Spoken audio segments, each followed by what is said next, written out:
Hello and welcome. I'm Patrick Curtis, your host and chief monkey, and this is the Wall Street Oasis podcast.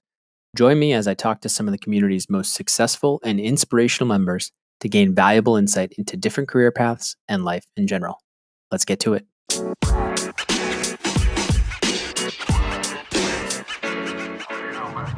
can go ahead and get started. Thank you, everyone, for coming. So today we are lucky enough to have Patrick Curtis here. Mr. Curtis graduated from Williams College in 2002 and went straight into investment banking as an analyst for Rothschild and Company. He then became an associate at Tailwind Capital, working in private equity. And in the same time, he founded Wall Street Oasis and then obtained his MBA from Wharton in 2010 and a concentration in entrepreneurial management. He's now working full-time at Wall Street Oasis as CEO and founder. And he will be moderated by Margot, who is my co-vice president of events in WOOF, and will be moderating the discussion. Following this, there will be an opportunity for Q&A. So Margot, you can go ahead and begin. Thank you very much, Nick, for the introduction, and thank you, Mr. Curtis, for being here with us today. So I'd like to dive straight into it and start from the beginning of your career. So first of all, why did you choose to work in finance and start with investment banking, especially? Well, first off, thanks for having me. I think before I get into answering all the questions, just want to say I'll try to keep it very straight and honest with all of you. I want you guys to get a real perspective and not a sugar-coated perspective. I have nothing, I love just being very, very straight. And so I'll keep it 100% honest in terms of why, real reasons. We can start with this first question. Why did I choose to work in finance and IB especially? I really didn't know what I wanted to do. Williams College had a pretty good, as for a semi-target small liberal arts college, pretty good feeder into Wall Street and into banks, surprisingly. And so I remember, I think it was like junior year. I would have been way too late if it was nowadays, but I think it was junior year and someone was like, oh, what about investment banking? I'm like, what's that? Completely different like ballpark of how ready you guys are. But it seemed interesting, interesting work. It seemed like I was like, oh, it's, long hours. I can handle that. I thought I was, I worked long hours before. I did a lot of homework. It couldn't be that bad. IB, especially just because that's what seemed to be the most like rigorous and competitive. And that's kind of how I was. And I thought this will be interesting. It'll be challenging. I'll learn a lot because I don't know any finance or accounting since I'd never taken any. So it just seemed like a great place to be. Plus, I didn't want to depend on my parents for supporting myself. I wanted to live alone. So yeah, all those reasons kind of probably similar to why some of you may want to go in, but you can't really say in your interviews. So yeah, to be honest, to be fair, the pay is great, but just like living in New York, being able to learn a lot really fast was appealing. So that's kind of why I went that way. I think if Williams had been more of like, hey, you should do comp sci, or like everyone's doing, computer science or computer or engineering, maybe I would have gone that way, but it just wasn't the case. It was kind of like who I met, and I was an economics major, so it kind of was a more natural progression to finance. So I think that's probably the simplest answer. Well, thank you very much for that, really honest. Yeah. So I guess my next question is, what made you switch from investment banking into private equity?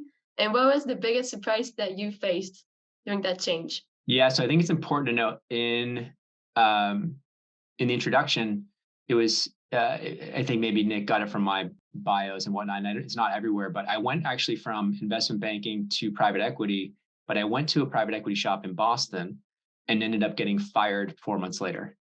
So people don't know, not everyone knows that about me. And so I'll talk a little bit about that because I think it's more interesting than just the switch. So the switch was, again, I was late. I was on cycle PE recruiting. Like you guys know about on cycle, like if you get a banking job, you're going to get out of training. You're going to be hit immediately with like this crazy weekend extravaganza of like all nights, like recruiters calling you and you interviewing at all insane hours, just this insanity that I wish didn't exist, but does, because it's some pretty bad incentives and game theory going on. But why I made the switch from investment banking to private equity, again, I think my second year in banking, I had a fellow analyst who was like, so what's your plan, or what are you doing? And I'm just like, I was sleep deprived. I said, I don't know. I don't know what I'm going to do. I guess I can't do this much longer. I don't know what should I do? And he's like, you should go to private equity. I said, well, what's private equity? I'm not kidding. I'm liberal arts, so cut me a little slack for not knowing what I was doing. But he told me about it. He kind of gave me some material saying like, this is LBO, this is how they're generating returns. And I was like, okay, study this. Started interviewing in my second year of banking. Struck out a little bit. I was at Rothschild. I was doing mostly restructuring. So I interviewed at some hedge funds and like their distressed credit type funds, which seemed interesting. But eventually I ended up at a PE fund in Boston. So I was super psyched. I was like, I made it. I got to the buy side. I'm at my dream job. And I think at that point I was actually pretty good at interviewing, simply because I actually had done a ton of work at Rothschild and done a lot of complex modeling, so I could speak to that. And so I think what I'll say to like all of you, you're at Wharton, the expectations are super high in terms of like, oh, what bank am I going to get at? Like, you should really care a lot more about like what group you're going to and the deal flow that you're going to get, because if you get great deal flow and great experience, it's so much more valuable than just the brand on your resume. Because when you get into those interviews, like the way you can communicate about that is just so much. It just sets you so much further apart from other candidates versus like, the brand name may get you the interview, but there's other ways to land interviews. So yeah, I switched because I couldn't really I just couldn't handle the hours anymore. I think if I hadn't found anything, I think I would have stopped and needed a break anyways. I was with the managing director who's pretty notorious for really, really grinding his team. I learned an insane amount in like the first year, but I was definitely like on a near nervous breakdown by like, year and a half. And I was like on fumes by the end of the second year. And I remember when I told my VP that I was moving to private equity, he was like, oh, you shouldn't do that. And, and then he asked me later, he's like, how much to stay? And I'm like, not, I'm basically thinking in my head, I'm like, $5 million, maybe I could do another year. Like I literally couldn't do it. Like it wasn't at that point really about money. It was really about like health. And so that's why I switched. It seemed like private equity seemed like really interesting work. I just went to the wrong fund initially. I think I went to a fund. It was very strange going from a place where like you're told like when you can go to the bathroom, like with like an associate over your shoulder, to literally nobody talking to you for like a whole week. And it was a small office, but it was more like everyone just was in their own little like pods, like 2 or 3 people, smaller deal teams. And it didn't have that like bullpen camaraderie. It was just a very strange switch. And turns out I got fired. I didn't know why at the time. It was a pretty tough conversation because I went into the room thinking I was getting a bonus. And then they're like, yeah, the fit's not working. And I'm like, what the hell's going on? I'm like, is this really happening right now? And so they tried to get me to sign some sort of like waiver. Hey, you take $10,000. I'm like, I don't need the 10,000. I'm like, what's going on? So anyways, long story short, I ended up interviewing at a bunch of places in PE in Boston. The recruiter at one point was like, I don't know what's wrong. I got to like all these final rounds. He's like, you're blackballed from like private equity. And I'm like, okay, this is really messed up. Like my career got completely derailed at 2 years in. Ended up getting, the only reason I ended up getting a job at Tailwind was because of a fellow analyst, Jason Shear, who worked with me.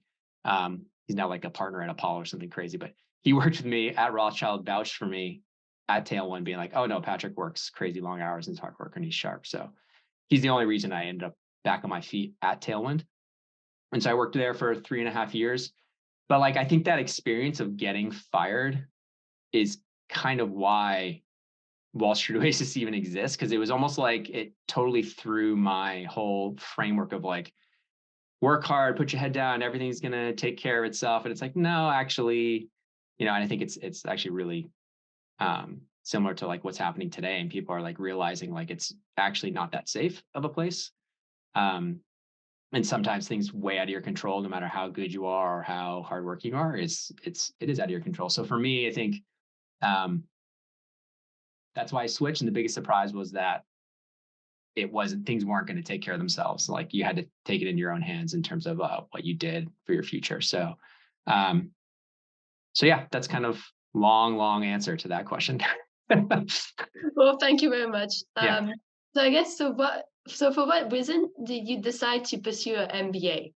So the MBA, I got the sense at Tailwind that if I wanted to even ever move up, a lot of them had the MBA. So like I got the sense they wanted me to go back you can kind of read between the lines of like, hey, what's your plan? Da, da, da, like after a couple of years. And I think every other principal and director there had an MBA. So I basically was going to get pushed out after probably 3 or 4 years anyways there, or go get an MBA.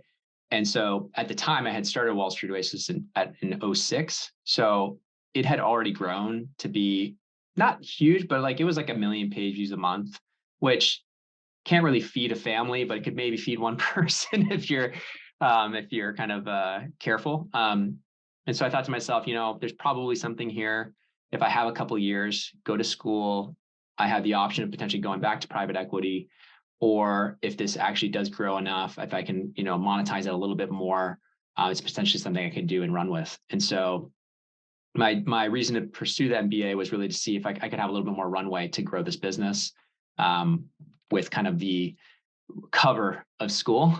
And then obviously an MBA from Wharton isn't a bad kind of insurance policy to have, should things not work out. So I think for all those reasons, I think, again, being around like incredible people, and to be honest, it was a great decision for me, because when I got there, the people that were in my cohort, the people that were like helping me were like people who had like run ads, like knew how to like set up their like, what are you doing? This is all wrong. Like you should have these units here and there. And so they really helped kind of just dramatically change the trajectory of the business, right away, like within the first few months of me being at school. So I think for that reason alone, it was worth it.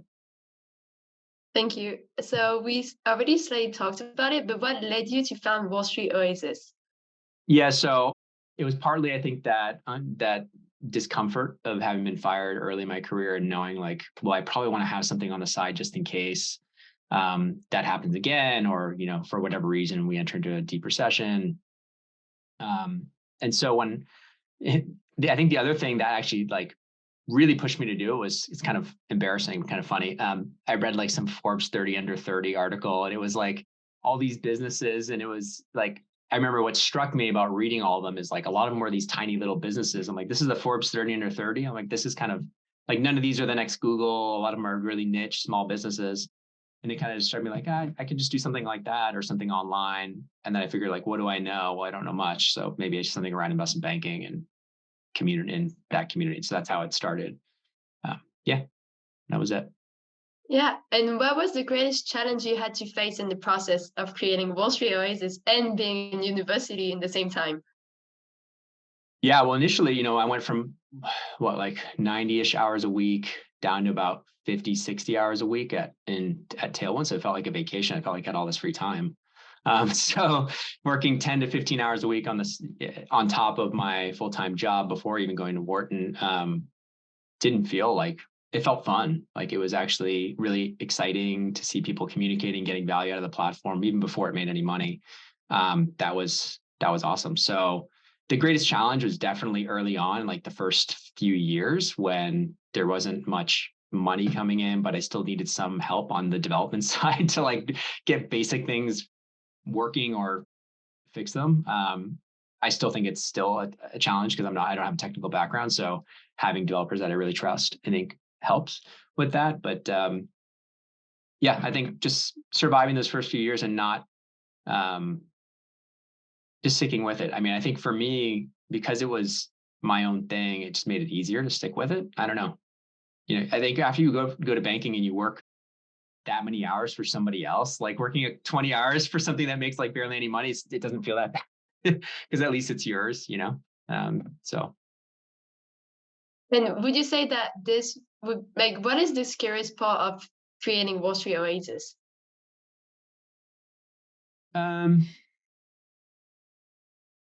Like running it day to day, or like when I was creating, I mean, I wasn't like some risky entrepreneur where I quit everything and like went out. Like you got to think like I had 2 years prior to Wharton, then I had another 2 years to run it and grow it before. So I had like 4.5 years before I was really taking a leap.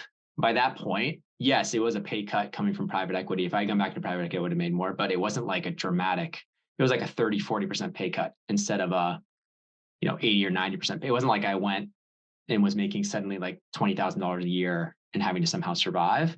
It was like, okay, instead of making whatever, $300,000, $400,000 at a business school, I'm going to make, 150, 200,000, but then I'm totally free.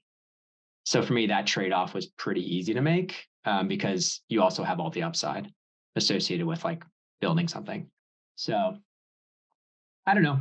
I think that the scariest part of that leap was definitely just like, what if it doesn't work? What if in 2 or 3 years, for whatever reason, SEO doesn't work, Google makes things harder, and Google has made things harder for us. And I can talk to that a little bit, but I don't know if we want to get into the technicals of SEO, but I think the scariest part was just that is like, what happens if in 3 to 4 years it goes down for whatever reason, we can't grow it.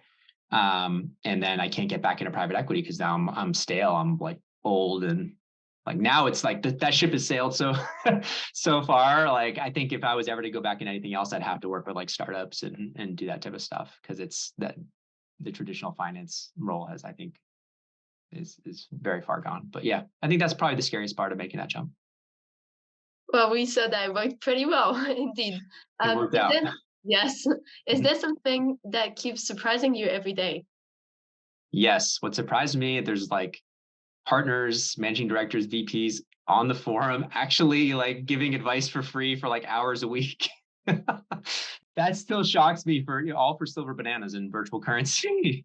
So it's like, I think a lot of them just kind of crave giving back, and it's an easy platform to do that anonymously. So I think that's the cool part, but it does surprise me sometimes. I guess it's a small fraction of the community base, but they are there. And so like some of our top members, they've been around for, a lot of them been around for years, and they keep coming back to give great value. And so I think that's always been really surprising, even from the beginning. I'm like, who are these people and why are they like helping so much? And I think I get it now. It's a lot more than just,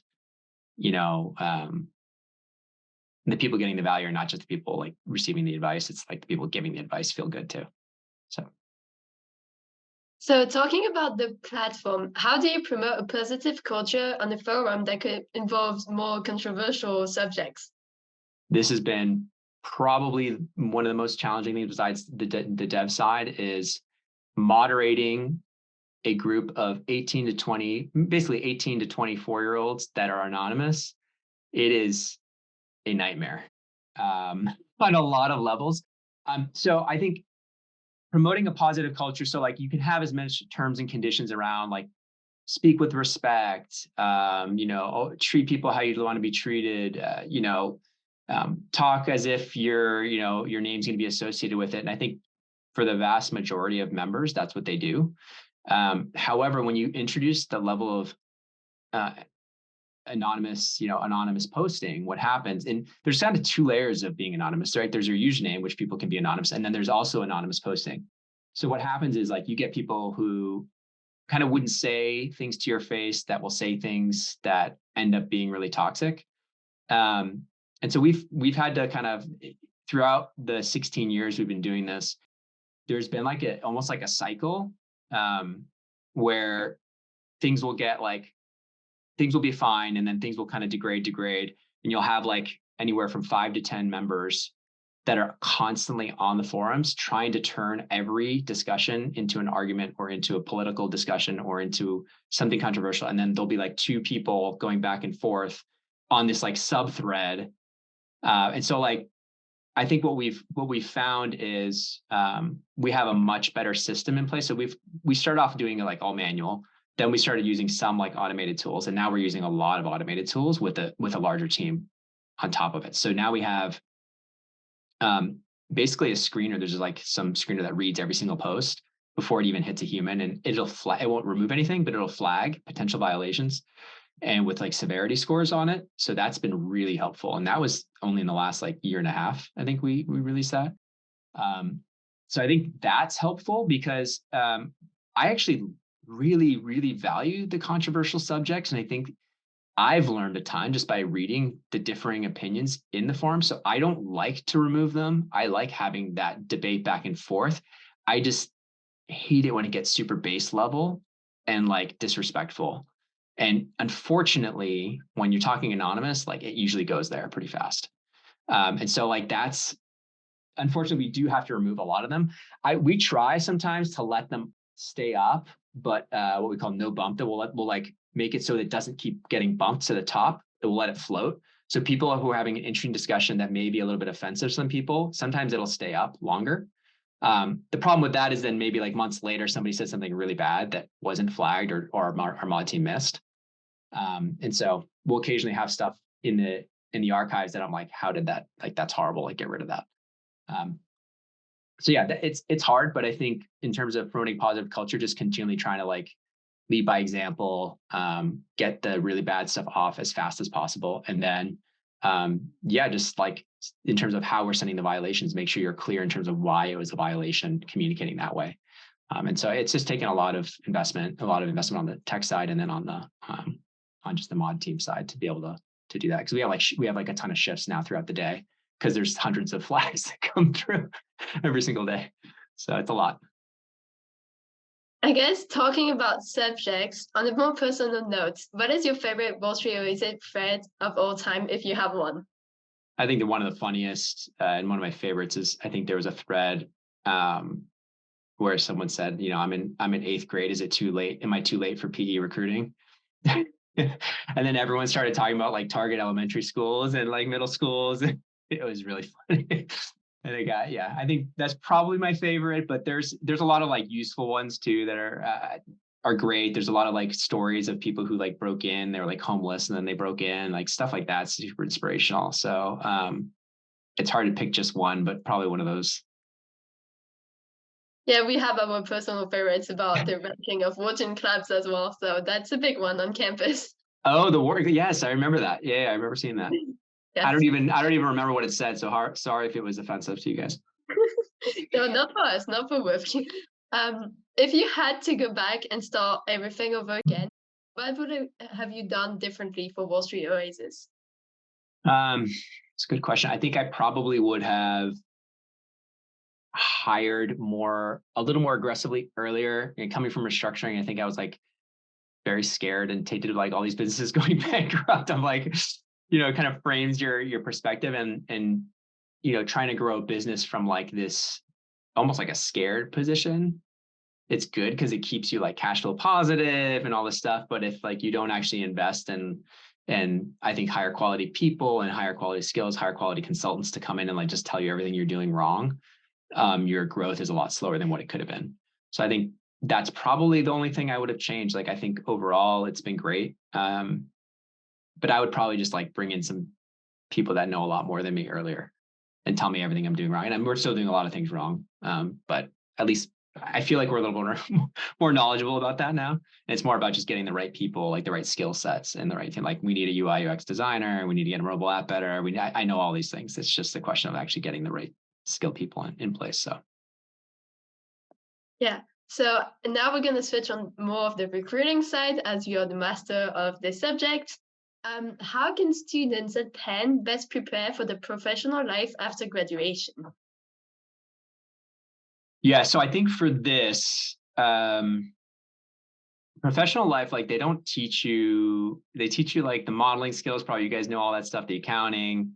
I think professional life, like they don't teach you much. And I think Weiss talked about this when you guys had him talk, probably he touched on this, but like the skill set of like soft skills and being able to have a good conversation and making relationships with people, it's just going to serve you so well. So like, even if you're like the technically strongest analyst, the best modeler, it really doesn't matter at a certain point. And so what really can set you apart is like, how good are you with clients? How good are you just at small talk? And like, can you make people laugh? Do you have skills there? Like, are you fun to be around? Like, so when I think one of the things that said, there was some other question here later that said like, what's the most important thing for like how to best way? I'm like, no, like have interesting interests on your resume is almost like more important than, especially for you guys, where they're like, you can cut the difference with like a knife. Like it's so hard to know who to hire.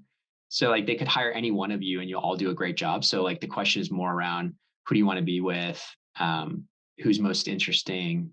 Who has the most interesting skills? So I think those can really set you apart. And oftentimes it's a secondary thought that goes at the bottom of a resume. People are like, oh, running, poker, or whatever. I don't know. They put something like reading books instead of saying like something more specific, more interesting, that'll kind of set you apart and brand you.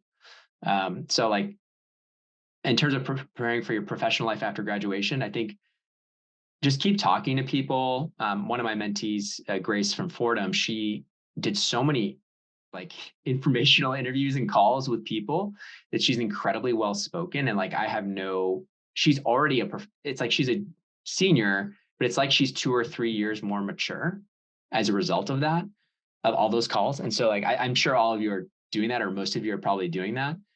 But don't underestimate those skills, and don't put like the technical skills ahead of that, because at a certain point, it's modeling's modeling, and like most people can do that, especially with it. Even the liberal arts majors like me could catch up after 6 months, and your differentiation isn't going to be that. It's going to be the other stuff. So. And I would say that also applies on how to best prepare for interviews, right? Yeah, absolutely. And like so many people jump straight to the technical interview questions because they're scared of that brain teaser. They're scared of that like really crazy accounting question that they may get asked. When their answers to tell me about yourself, why IB, and why this firm, those 3 questions, they're great, but they're not exceptional, right? And so like you think to yourself, like, who's going to get the offer? It's not the people with the great answers. It's not the 95th percentile that get the offer. It's the 99th percentile that get the offer. Well, maybe actually at Wharton, the 90th percentile. You're probably the top 10. You guys probably are an exception to the rule, but like for most people, you need to have the 99th percentile answer. And those 3 questions, you basically know you're getting. So the problem is a lot of college kids, I'd say you guys are probably more well-versed and prepped, but a lot of people at other schools don't have the resources that you have. And so they think their questions are exceptional, but they're a little more like great answers. And I always know like, you need to be exceptional. Like it needs to be really, really just like dialed in and tight, and like that whole answer to all of that stuff.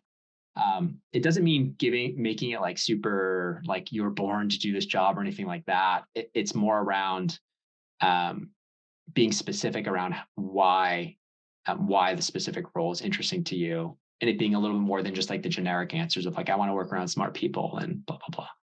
You know what I mean?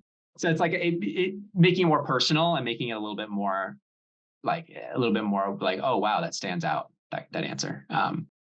So I'd say best way to prepare for interviews, sure, you can drill on the technicals, but like don't underestimate those 3 questions and those three fit questions. And then don't underestimate the mock interviews and the prep for the other kind of tricky fit questions around. Tell me about a time when you had a conflict with a team member. Tell me about a time when you blah blah, like those, and being able to map them to your stories really quickly. And so you're only going to get good at that if you just practice with like a bunch of mocks. So I'd say at least 5 before your first real interview, hopefully. So yeah, that's what I'd say. Yes, that reflects a lot the importance of finding your story to tell recruiters. Story's huge. Yeah, it's everything. And people underestimate it because they're more scared of the technical questions, because it's easier to get a good answer on the fit, right? It's easier to get to a good place on the fit, whereas the technical, it's like right or wrong. But like you have to think of like a good answer to your fit as a wrong answer. It's like getting a wrong answer on a technical question. That's like the level it's hurting you. And then people like will change their framework. So that's what I tell people. On the more technical side, but would you say that how the skill set of somebody that's in investment banking is going to diverge from somebody in a hedge fund or private equity? Do you find the difference in mindsets, interests, and long-term goals? Yeah, I think IB is really more like, you can think of it as like more foundational valuation skills, typically modeling skills, which are all great for private equity and hedge funds. I think the difference really comes in terms of like what you want to, like what's your personality in terms of like stress level, day-to-day type of work. Whereas like PE, it's definitely a little bit more of a slower pace. Getting to know management teams a little bit more of like the, they're both investor, you have to have the investor mindset with the hedge funds and the PE, but hedge funds, it's a little more fast paced, a little bit more like you have your score basically right there. And so you're working with a PM, there's still kind of that mentorship network. So it's not like just you until you become PM, but it's still almost like you're expected to develop that skill set pretty fast. Whereas PE, I feel like, yes, you're expected to perform at a high level, but it's a little bit easier coming from IB because it's like, okay, now you're just doing LBO models and reading through SIMs and putting together investment committee debt memos and doing diligence, looking at QOV reports and all that stuff. So it's not like, I feel like it's a little bit of easier transition, whereas hedge funds is a little bit more like, do you have the stomach for the markets? Do you do you have the confidence in yourself? And do you have like the actual stamina to do that research, that deep analytical research? And do you love that?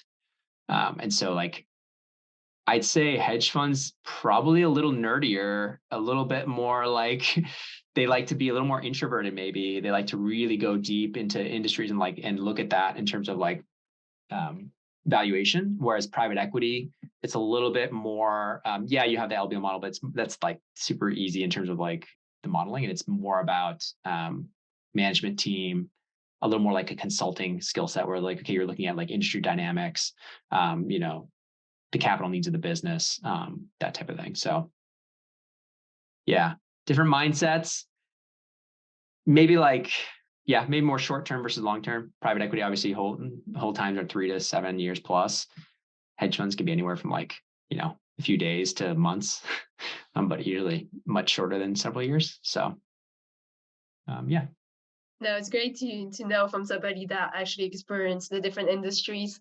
Do you have any advice for choosing between different coverage and product groups? Yeah, actually, I read this question. I was reading a little bit of like what people were suggesting on the threads, and there's some great advice on WSO for this. But product groups, I think are great if like you want a kind of a broader skill set. Like you're going to see a lot of different industries. It depends. Like if you're like in M&A, it leads really well into like a private equity job or buy side. If you're in financial sponsors, that too, because you're exposed at least to that side. But if you're like in equity capital markets, debt capital markets, it's a little bit harder because you're just kind of doing that one service. Like you're getting exposure to a lot of industries, which is interesting. I would say in terms of like choosing, I would say probably product. You'd want to go product if you could choose, or just be in a coverage team that has a lot of deal flow. So at least you're getting good deal flow. And I think that's going to be the most important thing rather than being coverage or product, because all these banks or all the top banks that you guys are going to be going for, like they all have great training. They all have, pretty good exit ops and all that stuff. So the other thing is like, you might actually want to stay in banking. Who knows? Maybe the pendulum has swung too far into the private equity. Maybe because like I know at least in 2021, some of what I was hearing in terms of like pay packages for these third-year analysts was insane. And they were trying to be like, take a vacation. I was like, what is going on here? The world is upside down. But so you got to think about like the demand for talent. Obviously, things have swung a little bit more to being a more difficult environment currently with all the interns potentially losing their offers at Credit Suisse. We don't know what's going to happen, but I assume that's going to be tough. So tough lateral market right now, tough internship. The intern to full-time offer rate is probably much lower this year. I was just looking at the stats in one of the live streams I was doing on LinkedIn, and surprisingly, like they're really high. Like for a lot of the bulge brackets and elite boutiques, they're like in the close to 90%. It was like 80 to 90% for a lot of the top banks. A few of the bulge brackets tend to be a little under 80. But I was saying like this year, you might want to like shave 20% off that. So like if a bank was doing like 80%, maybe it'll do like 60 to 70% this year in terms of offer rates. And then the ones that were doing like 70, maybe more like 50 to 60%. But yeah, that's kind of my advice for coverage versus product. Sorry, it's not more specific. It's tough for me because it was so long ago and I was in restructuring. So it's like head down. But there's a lot of good discussions on that exact question. If you just do product versus coverage, WSO and Google, and you'll find like 20 discussions on it. No. It's a really good overview. I guess putting you on the spot on that, what do you think is the future of investment banking? I know that was why you talking all about it. Yeah. Future for investment banking in terms of like junior analysts and the life for junior analysts or for analysts. So I think there is a push to try and make the work-life balance better. I just don't know if it's going to move fast enough to make really any dent in the attrition problems that we're seeing, especially like COVID just accelerated a lot of the people like just getting fed up and leaving. So what we have actually a work-life balance survey that we usually do every year. And I think we're a little behind. We got to get that out this year, but I'd be interesting to see, this will be the third year. And it actually got better from 2021 to 2022, but it wasn't good. It was still bad. It was just slightly better. So it'll be interesting to see this year if things are trending even better. It's tough because when there's cuts in the industry, what ends up happening is like you're still pitching a ton. So even if you're not doing a lot of deal work, you're still having usually like late nights and stuff like that. So it's not as if there's ever really a lull if you have a bunch of MDs and partners like trying to drum up business, because it just creates a ton of work. So I think that's the hard part, is like it's a sales business, it's a client-oriented business. And so it's very tough to tell somebody when hey, we're paying this fixed resource, this analyst, we're paying them X, but you can't use them, or you can only use them on these days or this, and everyone's like clamoring to build their business. And so you can think of like a partner's business or an MD's business in a bank as like their own entrepreneurial venture.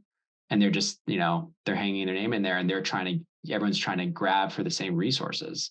And so the pressure is felt by the analysts and the associates primarily. And that's why the work-life balance. And I don't know how you change that dynamic. If anyone has like a solution, hire double the number of analysts. Guess what? The pitches will go up by 2x and you'll be back to where you were. Or it'll be, pay will be cut in half, and it'll just be still probably long hours. So maybe not as bad. But I think the other thing that's really hard is like actually projecting in terms of what the deal flow is going to be at any given time. I mean, people didn't predict COVID, and then there was like a deal frenzy, and then everyone was just drowning. I remember talking to some associates during that time. They're like, I can't do this. Like I gotta get out, just because like they weren't even sleeping, and it was all live deals. So anyways, yeah, I think I don't have a positive feeling in terms of where it's going, because I don't think that there's any incentives for the banks, any dramatic incentives for the banks. I don't think at the top there's not enough, like we need to completely change the dynamic, because I don't think there's a solution that actually solves it. Until you actually tie the pay of the MDs to like analyst satisfaction, like work-life balance satisfaction or something like that, like there's just no incentive to suddenly be like, well, you know what? I'm going to let Sally over here, who's my fellow MD, get double the amount of analyst hours so she can pitch 3 extra clients and make an extra $1 million, because you know what? I want to make sure these analysts sleep an extra hour a night. Like, it's just not going to happen. Like it's just, and especially with the mentality of like, a lot of them went through it themselves, and you still have some of that, like, well, I went through it. Like, yeah. I guess we shall see now. That's why everyone leaves, but that's why everyone leaves so fast, and it's kind of a shame. It's kind of a shame, because the work is interesting. Actually, it's really interesting. So I guess another hard to answer question: do you have any advice for international students recruiting right now? We talked about this before we were recording. Yeah, I don't have any good advice except like be open-minded and take what you can get, because it's really, really tough. And if you have a firm willing to sponsor your work visa, just take it. Don't try to trade up. We get a lot of people, especially from Wharton. I'm sure you guys are going to have multiple offers. You may retrade some of your offers, renege. I would be very careful as an international student trying that. I would just put your head down, try your best, get some good deal experience on your resume, and then it's not easy. It's not easy for all of you. I will not negotiate indeed my salary now. Yeah, take the job. I'll just take the because job. Because negotiating pay at this level is just like it's really silly. It's really silly. I don't think our negotiation teachers would be really happy to hear about that, but yes. But yeah, it's negotiate when the actual negotiate on the transitions well from job to job. There, absolutely, like be really, really aggressive. anchor super high, do everything your negotiation professional would tell you to do. Other than that, when your first job out of school, like get the job, get the experience under your belt, build the CV, and then you're in a really good spot if you have that after 2 years. You can like go anywhere. You can do whatever you can do whatever you want. You can go corp dev, corp fin, M&A, internal M&A. You can go startups, CFO, chief of staff. You can do like really cool jobs. You can go PE, obviously, hedge fund. There's just so much you can do. Or you could just like go reinvent yourself. Go to become an entrepreneur. Go become open some e-commerce stores on the side while you're sleep deprived. No, just kidding. Well, you hopefully aren't sleep deprived, and hopefully you have a little bit more work-life balance. But yeah, I don't know if that's helpful. No, it is really good to know. So last question before opening up to Q&A. What is the one piece of advice you would give to your younger self? Don't take where you end up right out of school so seriously, like your first step so seriously. Super long, like you guys have a ton of time. If you fail, if you don't get into whatever, this is especially true for you guys because like it's such a hyper focused environment in this club, especially. It's like everyone's like, oh, that person got this and this person got, like, who cares? Like it's a long career. It doesn't really matter where people start. Eventually, if you do good work, if you're great to work with and you're a hard worker, you communicate well, you're gonna end up in a great spot. So I would just say that like this first, it's just very focused because like you guys are super young, so like that's all you know, and this is the first job, so it's like feels like a big deal. But like in 6-7 years after you graduate, you'll look up and be like, oh my gosh, like I thought the world had ended because I didn't get into here, and I ended up at this bank, or I did this and that, and it really won't matter. For like 99% of you, it really won't matter at all. So I would just say like keep perspective there. Don't put so much pressure on yourself to feel like you have to get it right this one time. People reinvent themselves all the time. I have people on my podcast all the time who start out like nowhere near where you guys will start and ended up at the most incredible places, incredible firms, because they proved through their work that they belong there. And so I think that's a lot more important, is like you guys are going to get a great shot early on. But that also doesn't guarantee anything like in 3 to 4 years. So that's all I'd say is like, don't take it so seriously. I'd say to myself, like the first few years out, and don't panic. Like if something bad happens, like what happened to me, don't panic. Cause like, I think if you have good relationships with people and they know you do good work, like you usually end up on your feet. Well, I think this is especially really important for all the sophomores here that are recruiting and stressing over offers right now and interviews. Yeah, you're sophomores. Come on. Yes. You can come do our research internship. We have an internship. You can come do that with us if all else fails. You can come do that, and then people will be like, "What's this weird Wall Street Oasis internship?" And then you'll end up talking about that during the interview, and it's a lot more fun. Well, thank you very much for answering the questions. Now we'll be opening up to Q&A. Cool. So just raise online. Joanna? Do you want to call on people, Margot? Yes, I can. Yeah. Hi, Patrick, and thanks so much for coming to talk to us, and thanks, Margot, for organizing this talk. So I know you were talking about how perhaps it's not so important what your first job is out of undergrad. I wonder if you might have the same opinion for working outside of the US market. Do you think it also doesn't matter as much whether your first job is US based or not? Good question. I think it's less important early on. I think as you get further along, like to that associate level, like that second title, if you're in a market outside the US, if you continue to kind of build that network, that professional network outside the US, it will start getting harder and harder. We were just having a discussion about like Dubai. There was an interesting thread about working in Dubai, and it was like talking about like at the VP level, by the time you get to the VP level, it's very hard to transition back to Europe, for example. But if like at the analyst level, if you're at a big enough firm, it's very easy to transition internally, like back to the US. So it kind of depends on the firm. It depends a little bit on like how long you're talking. But I think if you want to go work in London, work in Hong Kong, work in wherever for a year or two, I don't think it's that limiting. Okay, got it. Because a lot of the advice I'm receiving is to just try and work abroad for like 1 or 2 years. But then I'm not quite sure like when is the best time to work abroad Oh, temporarily. early. Yeah, I would say earlier, because then it keeps your options a little bit more open. It's kind of like, oh, you wanted to see more. So like if you're going to do it, it's easiest to do it earlier. Okay.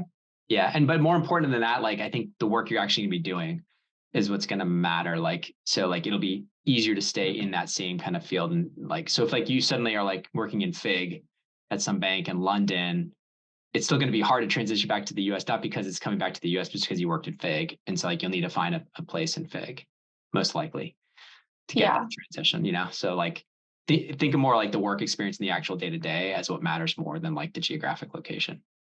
Okay. Yeah, that makes a lot of sense. Especially if you have citizenship here in the US and stuff. So like it's an easier transition back. Mm-hmm. Yeah, thank you. Yeah, no worries. So we have a question from David. I don't know if he's able to put his camera on. It's okay. Yeah, I see could you talk about Google's SEO changes, how it's more difficult? That's an interesting question. I could go on and on this one. I could do a whole lecture on SEO. No, yeah. So yeah, back when we launched 2006, SEO was very different, and just the way Google kind of divvied up traffic to different websites. So obviously, most of the content on Wall Street Oasis is user-generated content, right? So if you think of like a website and like all the different URLs below it, Google used to rank each individual URL kind of distinctly. So there wasn't like an overall arching domain score so much. It's like, hey, if this one thread or this one article or this one blog post just happens to be really good on the content side, then that's what's going to rank number one. And then starting around 2012, what started happening was they started, a lot of forum-based sites started kind of getting demoted in the rankings. So we saw some forums like drop 80% in traffic, like overnight. Luckily, that didn't happen to us. Like we were okay, but we definitely saw almost like a cap that was placed on our traffic. So like we were like this going up, and then it was like this and just flat. And so I was like, what happened? What happened? I started reading all these like horror stories of all these other forums that were like plummeting. And I'm like, oh my gosh.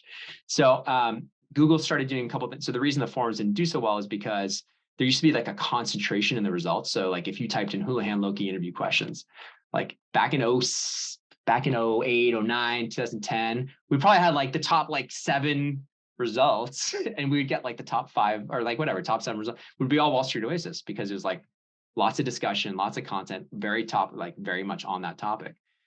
Whereas now like they wanted more diversity on the domains. So like instead of 6 results, we were only getting 1 or 2.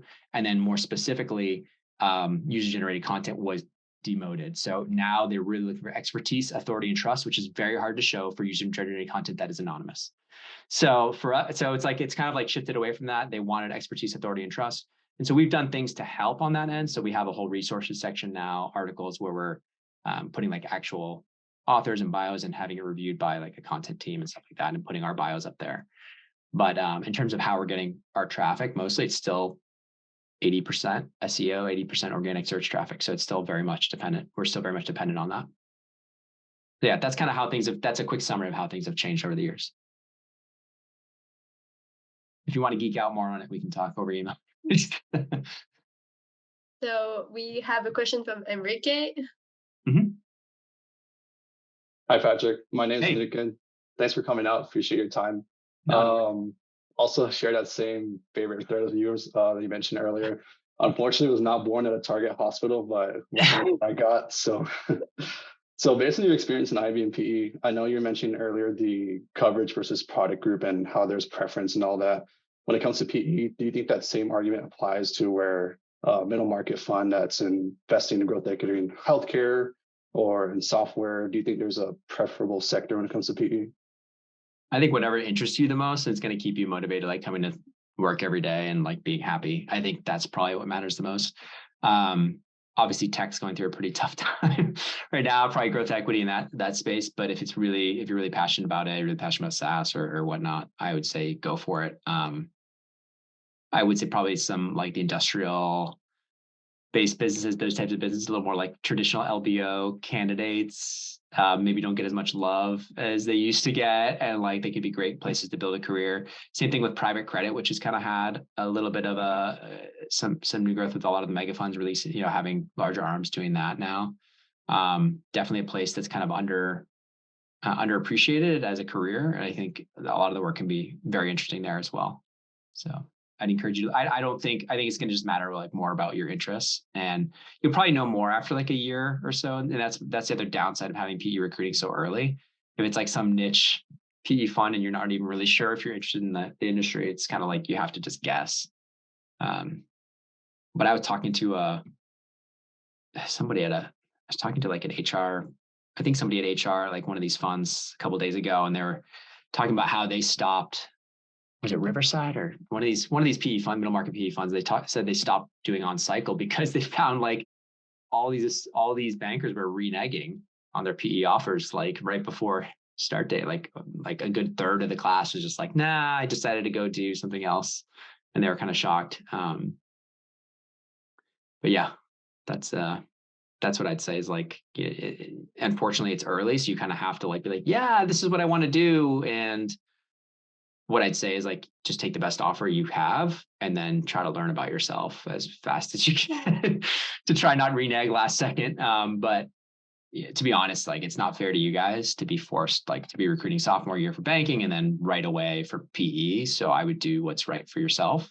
And as long as you're like changing paths and doing it respectfully, I don't think anybody's going to remember or care very much, to be honest. So just keep that in mind and don't think.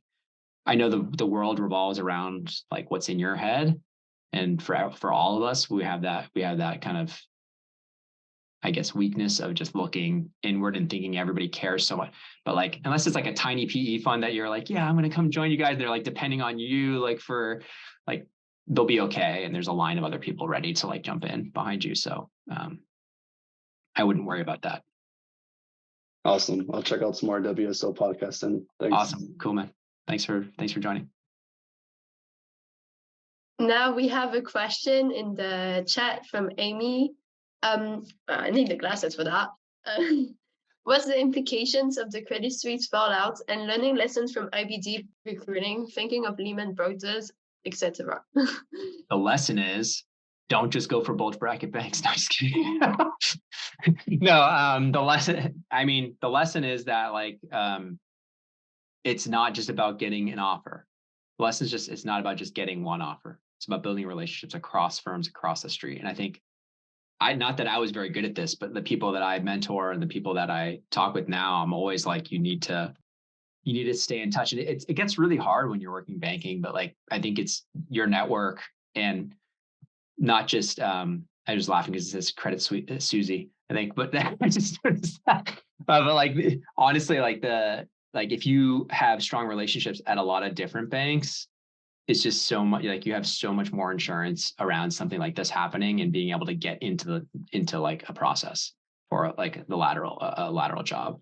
I don't think anyone's going to hold it against you if like you had an internship at Credit Suisse, you don't land it. And then so for that reason, I think you're probably going to get some looks, but it may not be at a bulge bracket bank. It may not be at an elite boutique, and like, that's okay. Life will go on. Like it's okay. And so I think, as long as you guys are in a great position coming from Wharton, I think people are still going to want to hire you. So you just have to be creative. You have to think maybe a little bit outside of IB. Maybe there's other things you could do that are interesting that kind of give you a similar skill set. Whether it's startups, whether it's venture cap, doing some VC work. Maybe it's like a blessing in disguise. Maybe that dream job you thought you had, when you get 1 year in, you'll realize, do I really want this? And you'll have an existential crisis at 22 years old, like a lot of bankers do. So they have like a quarter life crisis when they're 22 years old, because it's what happens when you start working those crazy hours. Like you really start looking inward and like, is this what I want? Because it seems like it's what you want because everyone else is doing it. But when you actually get in there and start doing it, it's really hard. So I just like, be careful of like thinking the world is falling when you might not have even liked it and been trying to quit a year in anyways. Yeah, thinking Lehman Brothers. I think in terms of recruiting, Yeah, a lot of these things are totally out of your control. You just got to try to focus on what you can control. And yeah, that's all I'd say. I think it's a similar lesson of just, it's a huge bank, probably a pretty big intern class that's trying to like figure out what's next right now. Probably some of you even in this club. So We have another question from Joanna. sure, do you want to go ahead? Yeah, I'm just wondering, so I know you were talking about like some threads you read earlier on the forum, and I'm wondering what maybe some of the best pieces of advice you have read are, and some of the worst pieces of advice you've read are.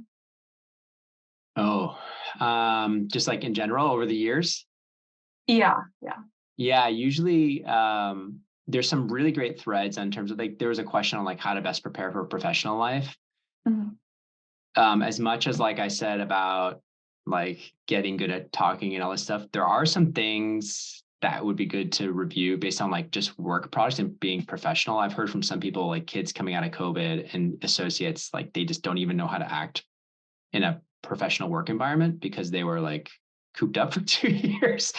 So like just reading some of those things, just like professional etiquette of like, okay, when you go to a workplace dinner, it's not a time to get wasted. It's not a time to be like inappropriate and all that stuff. So like there's some people like just don't control them. They have trouble controlling themselves. So I think things like that, but then also just like habits in the workplace. There was a thread, I don't know where it is, but there's a thread specifically around how to be like a top analyst. And there's like a lot of little annoying things in that, or things that you would think are so silly that the top analysts do consistently and associates. And a lot of it's like printing out before you hand in or send in a model, you actually print it out and you use a highlighter and just look at it on an actual printout rather than just on the screen. You'll be shocked. Like you'll print it out. You'll be like, it's good. I'm done. You'll print it, take a look and be like, oh my gosh, wait, what did I mess up in that cell? Oh, that doesn't make any sense. That number, you go back, you fix it. Okay, I'm done. Print it again. You look at it again. Wait, what the hell? Oh my gosh. Okay. We go back again versus sending it, right? Versus trying to rush and send it. Like there's those little things that can really help you. When you get a turn from somebody, from an associate of VP, same thing. You get a highlighter, you mark every time you do one, you mark it off. Because then you have literally a page of scribbles of like things that are hard to read. What have you done? What haven't you done? If you try to just like go do it randomly, you're going to miss like a third of the edits. So little things like that, like little tricks, I think help just make a better impression in that first or second month. You don't want to be like learning those little tricks like by month 3 or 4, because then you may leave it may make you look sloppier when you're not sloppy. You just didn't have that, like those little tricks that some other people had. Yeah, that makes sense. I mean, printing some of my study sheets out works for me instead of just like scrolling through my laptop trying to study for tests. So it's hard. It's hard on the screen. Pretty similar. You miss so many things. You don't think you miss it. You think it all looks good, and then you print it, and you're like, "Whoa! Like this doesn't make any sense." Or like if you hand in something, like to an associate or a VP, and it's like the multiples are like you're looking at like trading multiples. It's like it shows something like 625 times like earnings. Everything else is at like 10 times earnings or 6 times earnings. And they're like, what is this? Yeah, you know what I mean? And like you better be ready to answer that question, or like anticipate that. And so I think good analysts will like look over their work product and be like, this doesn't make sense, and step back. It's so easy to say, but it's actually really hard to do when you're running like fast. It's like just step back where you're like, well, there's people screaming at me to like send this in, and like, do you know what I mean? So it's easy to say, but it's actually really hard in practice to get done. Yeah, it makes sense. I'll make sure to go ahead and look for that thread. Actually, sounds like I'll look at like there's probably a bunch like what makes the best like investment banking analysts or like tips for investment banking analysts to be the what my best analysts do. You can search on like those types of queries, and it'll probably pull up a bunch. And if you look at like the ones that are highest ranked, that's usually people are like really agreeing with. There's a reason for that. Got it. Thank you, Patrick. Yeah, no worries. Well, I think that we're gonna wrap up to finish it. Thank you very much for coming. A lot of insightful stories and tips and advice. Thank you. forward to having you again. Yeah, thanks everybody for having me. Yeah, good luck with everything. Remember not to stress out. I know it's a super stressful time for all of you with midterms and recruiting and all this stuff. So just try to keep good perspective. Obviously, you got to work hard, but yeah, just try to breathe. You guys are in a pressure cooker school, so like I know how it is for the undergrads. It's a lot harder than the MBAs, but like I remember how it was. So just remember that like you're all in good shape. You're all going to be in good shape, and it's a long journey. It's not like what happens in this next few months isn't like going to define you for your career. So just keep that longer term perspective, and you'll be fine. Thank you. Thank you. Okay. Thank Thanks you. everybody. Thanks, Patrick. Appreciate your time. Bye everybody. And thanks to you, my listeners at Wall Street Oasis. If you have any suggestions whatsoever, please don't hesitate to send them my way, patrick@wallstreetoasis.com. Until next time.